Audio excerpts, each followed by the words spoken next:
It wasn't my original intention to get into porn. My original intention was to do a law degree, and I'm kind of halfway through that. I've postponed it for now. I did a stint doing lads mags, and it kind of progressed one into the other. I just thought to myself, well, why not get paid for doing something that you love doing?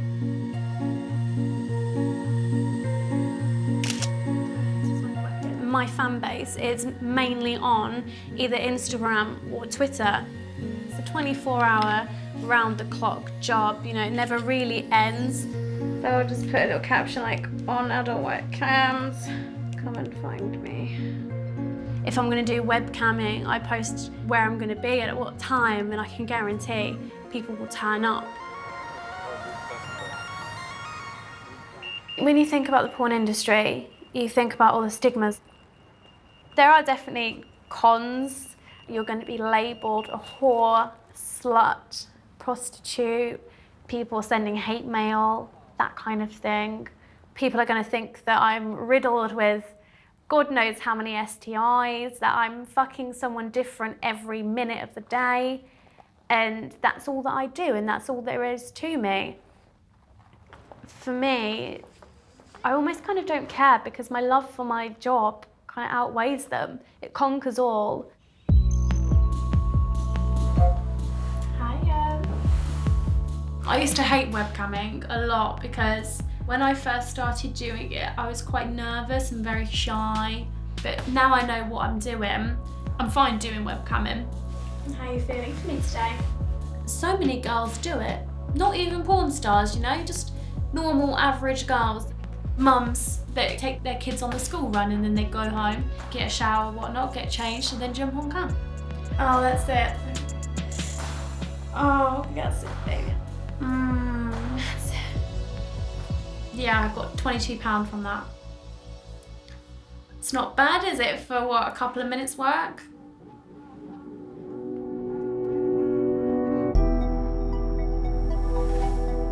I went to university for about a term and a week. I just totally picked the wrong course. I was doing contemporary theatre. I wanted to do acting, but contemporary theatre, there was a lot of writing. My first step into actual porn, do you know the main reason that I wanted to do it was nothing to do with the money, nothing to do with the sex. That's the nearest I'm ever going to get to acting, so I think that was what made me do it. I do the most acting now I ever do, even though it's kind of different acting or cheesy acting. Obviously, I'm ambitious to become an actress, but I'm quite realistic. I know a few porn stars in America have been victims in horror films, so we'll start off with that and go from there. The situation is you're staying at a creepy bed and breakfast. I'm the landlord playing the villain with the mask and all that sort of stuff. Chezzy has seen me apparently looking for a hole in the wall while she's showering. She's not happy about it.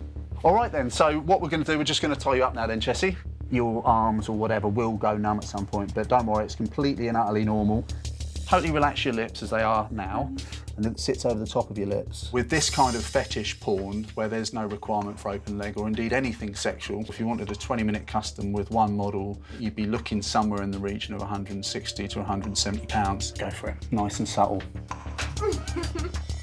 Nothing really shocks me these days. I'm so used to living a life where I do things that most normal people don't really do. It doesn't even make me blink or anything. Like, I just don't react to it. Look, I've got my rope marks from being tied up. Can you see? I come from quite a posh area when I was growing up, quite well to do, so yeah. I don't have as many friends as I used to from back then. When I go back to my parents, I dress down a little bit, make myself look more normal. I don't really speak to my family about my job. I keep it completely separate. But obviously, like, my mum would joke about it with me. Like, I'll show her a picture of like a muscly guy I've worked with, and she'll go, "Oh, he's nice." Obviously, I think it's harder for my dad because no dad's gonna want their little girls being in porn. But I don't need to speak to my dad about it because when I speak to my mum about it, she'll speak to my dad about it. So my boundaries are more personal. I don't do anal, and I'm not going to do it for porn, I don't think. Because I think that some things you should leave, like, outside of work. But also, I hear horror stories about girls who've done porn for years, and, you know, it's not good for the bum. As you get older, I don't want to be one of those old APs with nappies on. That's for that as well.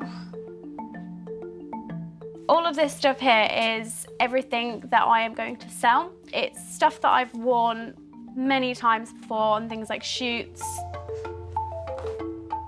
This outfit is the one that I wore in this magazine. Sounds horrible, but the dirtier the better. The guys seem to like that. We've got this new app and it's really good. It kind of cuts out the middleman. You've just got to add a picture, add a description, as worn in Razzle, and then that's it. It should be published and be on my page. Yeah, there we go. There it is. I sold 4 bits yesterday. 4 bits add up to £80, and that's just in a day's work. It's max money for little effort, pretty much. The listing's been up for 38 seconds and I've got 3 likes. Not bad. Someone's just asked me, how much would a t-shirt or top that you've worn at the gym without deodorant, in brackets, so max armpit BO. You do have to be very technologically savvy in this industry. You have to market yourself. You have to be a social media star for people to see you and want to interact. I really want to be able to direct and produce my own stuff, have my own creations come to life. By the time I hit MILF stage, that's when I will then have my website fully functioning, up and running, and I want to be settled.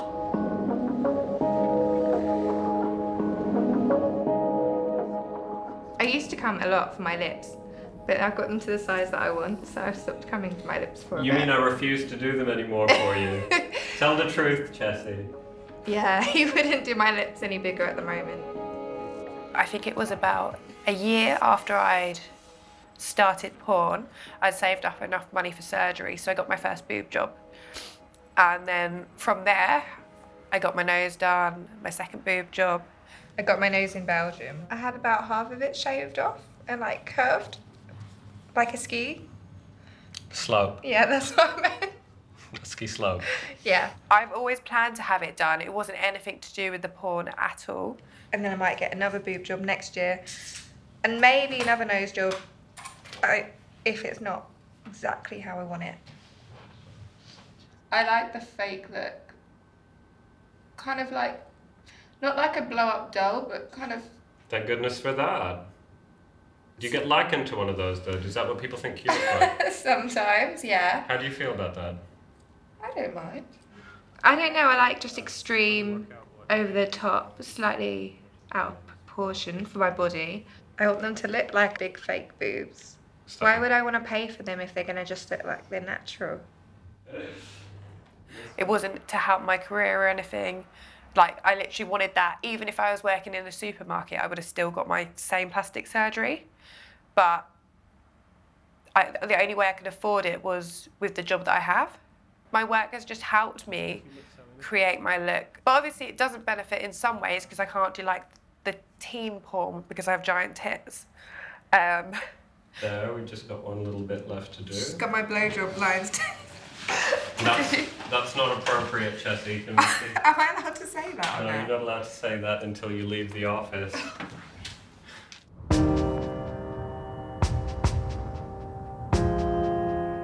Today I am working for a newish sort of company. It kind of focuses on getting content for the girls. I prefer doing this kind of work because content's like mine. A lot more money can be made out of it. Cool, yeah, keep teasing, keep floating that camera down. Before I got into porn, I was a very shy girl. I didn't even like talking to someone on the phone. I hated the sound of my own voice. Never thought I was pretty enough. And I struggled a lot with like weight issues. Beautiful, love the way you move, very nice. So I never thought in a million years I'd be capable of doing something like this. And action. This shoot is particularly good for me. It's different because I get to have a real input on what happens and what I wear, what sets we work in, what works best for me. Yeah. They're so much more elegant, it's a higher class. Sexy. They're going to be like top quality, I know they are. I'm so excited to see them. Good. That's it there. That's the one. Does it look really good? It does look good, yeah. I've got a real strong poppy light on you to bring out the colours as I'll well. have a cheeky gander. Of course you can. See, it looks quite retro-esque, doesn't it? Yeah, I like that. I guess you'll get these feminists that no matter what I do, they're going to think that I'm not fully in control. There's always going to be a man there to tell me what I can and can't do and to kind of be looking over my shoulder to manage me. But at the end of the day, I'm a businesswoman. I am my own company. And if that's not like power to women, then what is really? Some people would say they can't get past the fact of making money from sex because some people see it as like you're selling your body. But it is the oldest trade in the book, isn't it? That's prostitution. Oh, wait. Oh, that's prostitution. My bad.